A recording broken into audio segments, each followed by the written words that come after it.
Hi there, I'm Morgan Crosbie from Finch Chevrolet in London, Ontario, Canada, and you're watching Cars and Crosbie.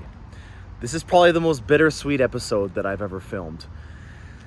It has come to the point where I have finally made the decision that I need to sell my Corvette. And it's not an easy decision to make, especially when I've had such an amazing experience with this model. This is the 141st Corvette off of the line. This is, as weird as it sounds for me at least, automotive history for me. And it's been a really great experience. I have a new project coming in, and this new project is far and above what I ever thought that I would be able to afford as a vehicle. And with the interest rates going up and also this new luxury tax that's coming into effect in Canada, I am in a situation where, with now having a daughter and a family to think about, that, you know, it's probably not at my age a good idea to be leveraged that much. And at least I know enough to know that that's a smart decision to make. And I still regret having to say those big boy words that I have to get rid of my Corvette, but it is what it is, and it's not forever. And so I'm filming this episode for my channel and the followers that follow me already. But if you're clicking on this link because you've seen an advertisement for my Corvette, this is the episode link that you'll get as well. So I'm filming this as a two-part. One, if you're interested in seeing my vehicle, and I'm going to showcase it for you.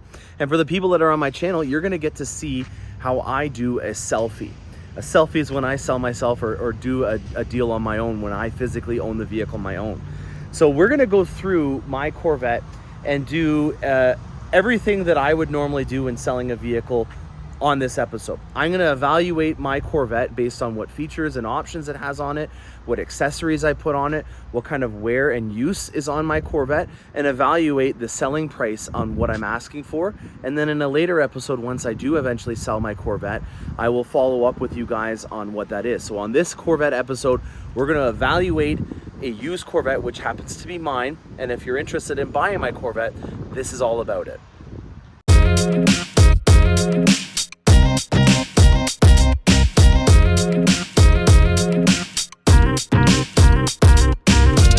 All right, gonna not try to get emotional on this one. I know that sounds dumb to some people, but for me, this is a big thing. And well, let's get right into it. This is a 3LT Z51 coupe in ceramic matrix gray, and it is the 141st one off the line. Now I have a train that's about to come by, as you know from this. Oh, she's a fast one. Never mind, guys. We don't have to worry about interrupting it, as it's a Via Rail train. Now, because this was the 141st one off the line, I chose to do a personalized plaque, and we'll go to the rest of the stuff in here in a minute. But here on the personalized plaque, you'll see that I put first production week 0203, and then there's my VIN number, which has 141. So this was the 141st C8 Corvette built. First thing about this episode that I want to disclose right off the bat, I have not cleaned my car. This is how I came into work today. It is the first Wednesday of the month, so I will be going to our local Corvette club's meetings. And if you're just following along, whenever I'm doing an evaluation episode, I always film it in the condition that it came in. I'm also wanting to do that because I'm going to showcase to you guys some things that I might need to get fixed on my Corvette. So this is really great, and it goes to show you guys the kind of demeanor that I have on my channel about having no filters. Life's too short to have to worry about what kind of fibs I said or things like that. I'm not wearing a plaid jacket and an offensive cologne with a cigar. I'm not a used car salesman that you see in caricatures. I'm the real deal. So you're going to see blunders. You're going to see stuff on this. It's going to be dirty on the inside in terms of what I consider dirty. And that's the way I like it, because I want to show whoever's going to own this Corvette what was on it, what was done to it, and what condition it will be sold to them in. So disclosing what types of things will be done. So ceramic matrix gray is an option color. It is a mica paint, so it means that it has a nice pearlescent sheen to it, which changes in the colors. It's a low production color. It averages around 6 to 10% of all Corvettes built, and I love that. So the first pointer that I have in terms of selling your Corvette is find a color that's slightly different. When it comes to me selling this Corvette, I guarantee you there will be maybe 1 or 2 ceramic matrix gray Corvettes on the lot. And that is a really good thing, because if you look at Resale red, for example, which is torch red, you're going to probably see about 30 to 40 of them, depending on what country or where you live. I probably should have specified that. I don't want to be competing against 30 or 40. I want to be competing against 1 or 2. So if you happen to like this color, which I obviously do, this is going to be a really great opportunity for you. And for me as a seller, I don't have to worry about competing with a lot of different people. So that's one of the reasons why I chose ceramic matrix gray. I think it's aesthetically pleasing. I think that it's cool that it changes color. I think that it's great that it's not just regular Arctic white, which you'll see is oversaturated on the resale market. And it's different. I love that. So that's the reason why I chose ceramic matrix gray. It's an option color for $1,000 Canadian. And of that, I think I'm gonna get quite a bit of that money back. If I was to build my C8 Corvette as a 23 model year, it would come into around 11.8. So $111,800. Now, you also need to take into consideration that if it was a new Corvette and it was being delivered after September 1st, that there would be a luxury tax of 20% added on to that additional amount. So it really would be, with sales tax and everything, in the 130 range, because you'd have the luxury tax on the 11,800, and then you'd have 13% sales tax on the entire amount as well. So that's another important thing to note, is what is the current value of the vehicles right now. So if you're looking at trying to replace this, that is what you're determining your resale value on. And I'll get into more detail about that down the road, but let's continue with going through the vehicle. This has been PPF'd. It was done almost immediately. I did it, I think, about 6 months into it, but I bought it in March, so it wasn't really driven that much when I first got it. But then when I was doing my first YouTube video with Throttle House, I PPF'd it before I went there, which was in about May. So from March to April, I didn't really do a lot of driving. Then when I was gonna do some spirited driving with it, I got it PPF'd and I got everything set up for going to race a Dodge Demon and beat it. So this car is the one that's on the YouTube videos with over 5 or 6 million views of doing a drag race with a Dodge Demon on regular gas and smoking it. So really great claim to fame and a piece of automotive YouTube history done on this specific vehicle. So the PPF wrap was done on it. We're gonna go over this tally that I have there on all the things that are on it.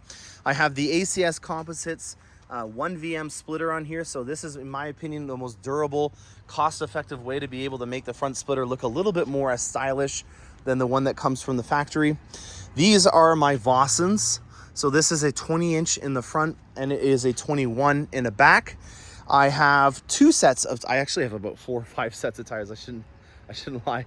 I've got a winter set of the regular wheels, the split spokes. Excuse me. You'll see on previous episodes that I did where I drove my car in the winter, I have the Michelin Alpines. I just drove it to show that you could do it. I wasn't daily driving it because I'm concerned that, you know, someone that doesn't have winter tires is going to rear end me or something like that in the winter. So I did it for a couple of episodes and then I stored it away, but I just wanted to show that this thing is capable of driving it. So I have a winter set. I have a all-season set that the original Trident spoke wheels that came with this vehicle are on, and I powder coated my Trident spoke wheels black. So that was the first cost-effective little thing that I did on the channel, where I ordered the wheels that were done in a painted finish over the black ones that they make you spend $4,000 on, and then powder coated them black. And they have my all-season set on it. So in the shoulder seasons, when it's still not good out in terms of grip, I have the all-season set. Now, I also have this Vossen set that's on here right now, and I will be removing it and putting on my Vossen HF7. So I have a brand new set of Vossens that'll be going on my Corvette, and that'll be because I'm going down to Carlisle to, you know, do my last little final raw. That'll be the last little drive that I have. So if you're interested in purchasing this vehicle, as soon as it's back from Carlisle, that would be the day that you can come pick it up. So I have the winter set, which has maybe 300 kilometers on it. Let's just put that out there. I have my all-season set, which maybe has about 2,000 to 3,000 kilometers on them, that are on the original Trident spoke wheels. I have this Vossen set, which has probably got the majority of my driving on it. It is probably got about 8,000 kilometers. The original tires, I still have them as well, which I can put on the original Trident spokes. And then I have my HF7. So in terms of selling this vehicle, this is going to be one of the biggest difficulties that I have in determining a value, because I don't know what the end user is going to want. That's going to be, I guess, maybe a benefit for the person that buys my car. I'm going to give them the first right of refusal in terms of what wheels. So if you want to get my winter set, you want to get my all-season set, and you want to take one of the 2 sets of the Vossens, you're more than welcome to take whatever you want, and then I will sell privately on Facebook Marketplace or Craigslist or something like that the set that you don't want. If you only want one of the sets and you're trying to keep the price point as low as possible, you can pick and choose. I'll even change the tires around. So if you want to have the original Z51 tires on the Trident spokes, which originally came from the factory with this, I think it has about 5,000 kilometers on that set. They're still in my basement. My wife's really happy about all the tires and wheels that I have in the basement. Then you can have that. So just to reiterate, you can have this at any specific price point for the tires that'll come, and I'll go through the costs on these as we get over all the features on here. You'll see that we have the PPF on the mirrors and everything like that. The windshield has, as of this spring, a brand new stone guarding system that also has a UV protectant in it. That's from Xpel. Xpel is a very high-end PPF and tint company. This was about a $500 option to do, and it helps out in making sure that if something hits your windshield, you're not going to have it get chipped. The next modification that you can see is I wrapped the top of my Corvette. So this is through 3M. This is a vinyl wrap. It's called Galaxy Black, and I did this to accentuate the lines that you see on the convertible to make this thing look, in my opinion, a lot more exotic. I always want to have a break in the colors. So whenever you have something that is black, I want it to then go on the ceramic, and you can see that theme everywhere that you go on this vehicle. So that is another option that I did. I'll obviously take this off of the pad here. And then on the side rocker panels here, I have the 1VM kit. This is the least aggressive rocker panel that you can get in a full-length size. This is through ACS Composites again. I absolutely love them. They're Canadian made. They've been a supplier of General Motors products for a very long time. And I can confidently say this. One of the things that I do on my channel more than anything is I provide you a service to get the best stuff done. And there's a reason why I only use certain brands. First off, I'm loyal. But second of all, I've never had an issue with these companies, and that's the way I want it. I don't want a phone book of things to try to sell and to have to run into part number issues or reliability issues. If I'm gonna sell something, it's gonna be something that I tried out on my vehicle and has standed the test of time, and then I can put my name on it to sell at the dealership. I also have the ACS Rock Guards, which will help out in keeping the side of the Corvette nice and clean. And then on the back, I also have this to help out anyone that's behind me so that they're not having rocks getting kicked up. On here, you can see that I have the ACS Wicker bills, which is an extension that's just riveted into the actual Z51 spoiler. So it's a very cost-effective way at being able to make it a little bit different from the Z51 spoiler that comes from the factory. And yeah, I just think it looks great. I don't want to have a high wing because it's not as ergonomic in terms of being able to put stuff in and out of the vehicle. And it's not really the message that I'm trying to get across. I'm more sleek, stylish, and under the radar. That's kind of my credo and way of doing things. So, you know, having a high wing just to me doesn't make any sense. I haven't really tracked this vehicle at all, except for a couple drag races on YouTube. And I say that really weirdly because on my C7, I tracked it quite a bit. This thing, I haven't had the time, you know, with my career and the YouTube and how having a kid. I know that's an excuse, but I promise you this has not been tracked. And the proof of it would be on all my tires and showing that there is no heat cycles that have been through any of these tires. So yeah, the high wing just to me is not the right look. But now what is the right look for me is a black exhaust. And when I was down at Carlisle, I had the team at AWE put the touring exhaust on this Corvette because in my opinion, this is what the exhaust should have sounded like, but they couldn't from General Motors. With this being a mid-engine vehicle, there's a lot of auxiliary noises that are directly behind the passenger or the driver. And GM has to put a very thick piece of glass behind the passenger or driver in order to block out these auxiliary noises. So I'll show you what I'm talking about by opening up the rear deck. So back here, you'll see there's a bunch of different accessories and stuff like that, and obviously this beautiful engine, but your induction noise is coming in right here. And that used to be on a front engine vehicle very easy for you to be able to have bypasses to be able to get through the firewall and to have that induction noise come through into the cabin. It's not so much the case when it's a rear engine or mid-engine vehicle. And so the noise or the sound of the engine, in my opinion, was lacking compared to the previous generations. And so I chose to have a very tasteful upgrade done. I still have the original exhaust, but it's going to be about $700 in labor if you wanted to get it off. So if you are looking at getting the original exhaust, I would have to charge you to get that done, and then I would take off the value of what this exhaust was, because then I can just sell it to somebody else. So this is the touring exhaust. It comes with the 180-degree backflow technology, which means that it does not have any engine lights that go on. I've never had an engine light or an issue with this since I bought it. And it just, in my opinion, has the right exhaust note for what this car is. It's a very nice pushrod V8 lub dub American muscle car sound now. It's not trying to make a statement in terms of sound, just like I was saying with the high wing spoiler. It's just trying to get it to sound more like the C7 and less muffled, less dramatic. It doesn't have as much drama and character to it as the original exhaust from the C7 and previous gens did. So I just tried to basically do what GM couldn't do, and I specifically asked engineers about this, and they just said with the regulations and everything that's going on, it's very difficult for a manufacturer to be able to do the exhaust that enthusiasts like. And I get that. I understand, you know, they're having to deal with the government, and they're having to mass produce these vehicles to what they want. And so I can understand that kind of reasoning and why they didn't have a more aggressive loud exhaust. But it's a nominal price point to get that kind of exhaust note, and I'm very happy about it. These little wires here, this shows off that I have magnetic ride control on my C8 Corvette. In the back here, you'll see I've got safety first, guys. You've got your first aid kit and a fire extinguisher in case, heaven forbid, anything happens. I've got cargo nets. There's some bags for if I go grocery shopping, the original owner's manual, and an old gimbal that I haven't used in a long time back there. Oh, that's good to know. So that is, oh, and the cargo net is back here. Nothing really more that I need to disclose on the back end of this. So the exhaust, we can switch it out, but I'm going to charge you for the labor if that's the case. It's about $700 to do that. For the wheels, you can choose which ones you want. You can have all the sets if you like it, and I'll work out a price accordingly.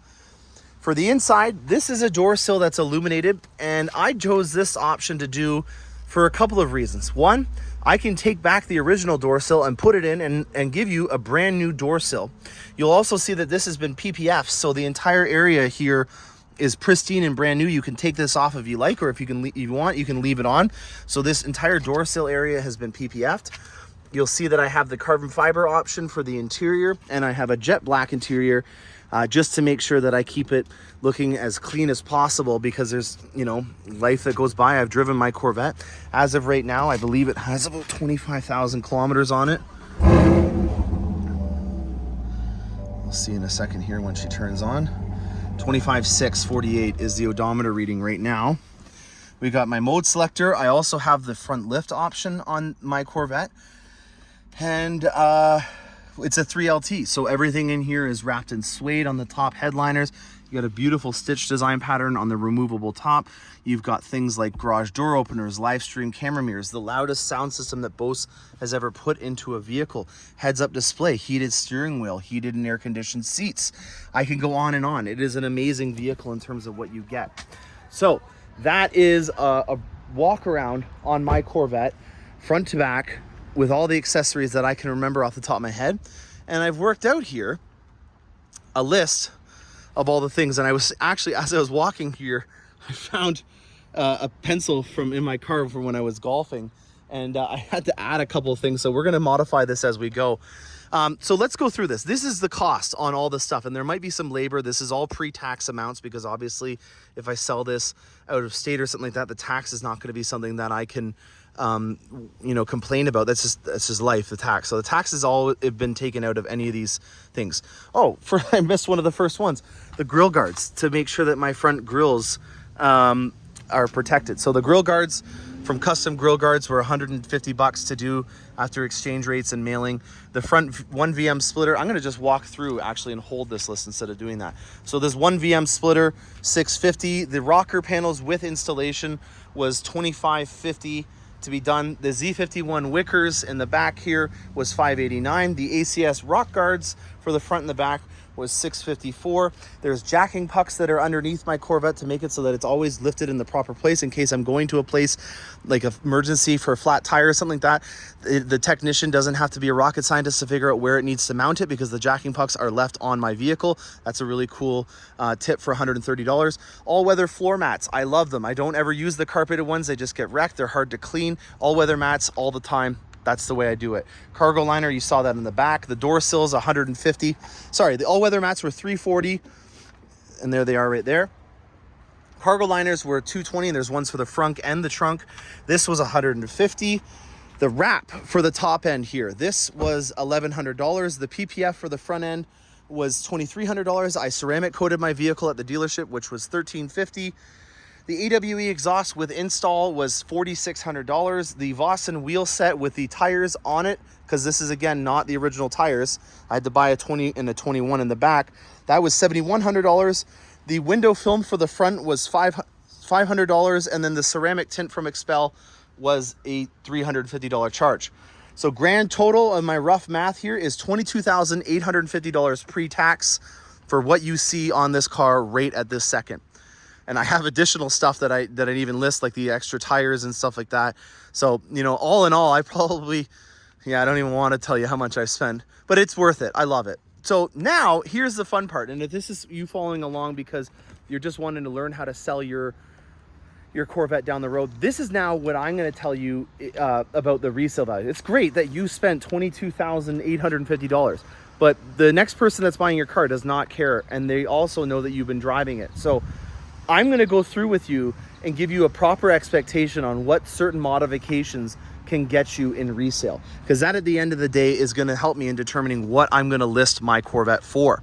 So in terms of let's just start from the front to the back. The Grille Guards, they're not really going to go anywhere. I'm going to give it a third of the value, so $50 for the front Grille Guards. The ACS front splitter and rocker panels, in my opinion, that's probably one of the best things that you can do to this car from an aesthetic perspective. It's not aggressive. It is removable if you needed to do so. So if that was something that you were putting on your vehicle, I would anticipate that you could get at least half, if not more, of the value for that.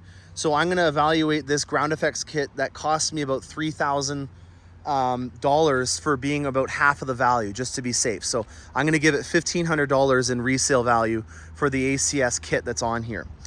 The Z51 wicker panels, which were $589, I'm going to give myself $200 in resale value for that.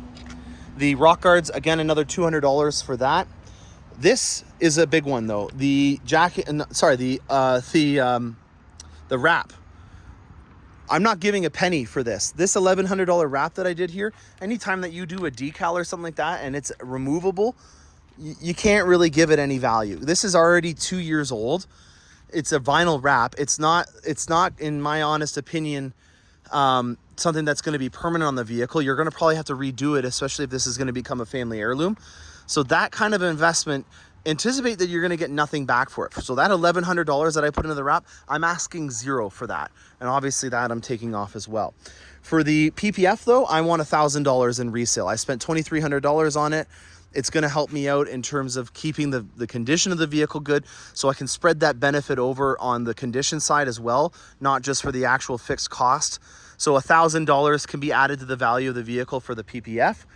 For the ceramic coat, I'm going to give it $500. This is not a lifetime guarantee ceramic coat, but it does really help out in keeping the condition of the vehicle good, so I'm going to give it $500 for that. For the AWE exhaust, these have only gone up in value, and the fact that the labor in this has already been paid for as well, I'm going to give this a $3,000 evaluation for the exhaust on this. And then for the wheels, these have not really been driven that much. They have about, I think, 5,000 to 7,000 kilometers on them tops. In terms of the tread that's on these tires, you can see it's very healthy still. The set of these tires and wheels was $7,100 retail. I'm going to evaluate this at $4,000, just based on the fact that these tires are impossible to get. You can't even get these tires right now. They're that hard to get.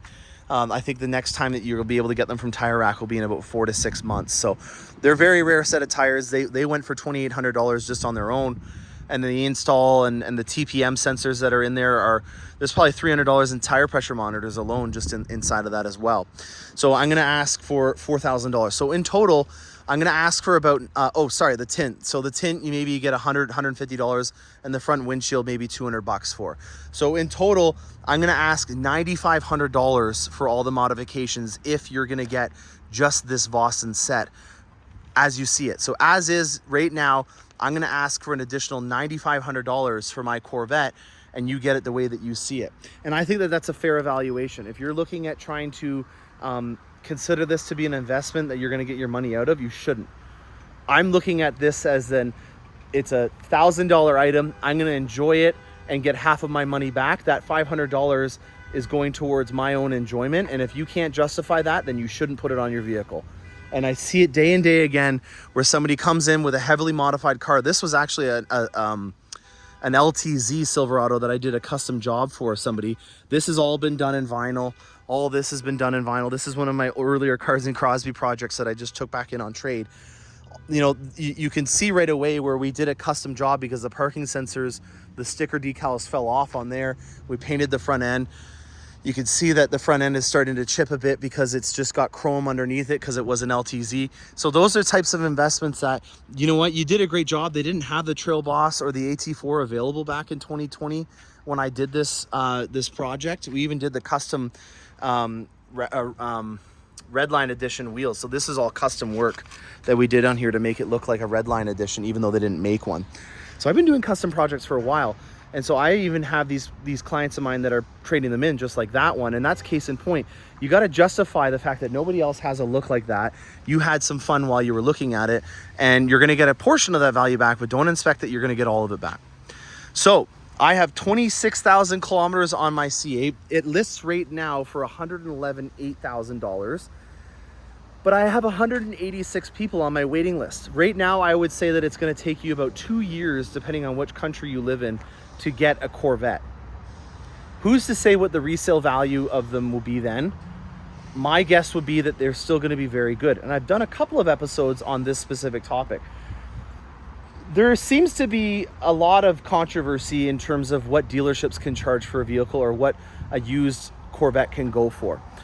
I've never sold a car over MSRP. Every single car I've ever sold has always been at the exact amount that GM has told me to sell it for.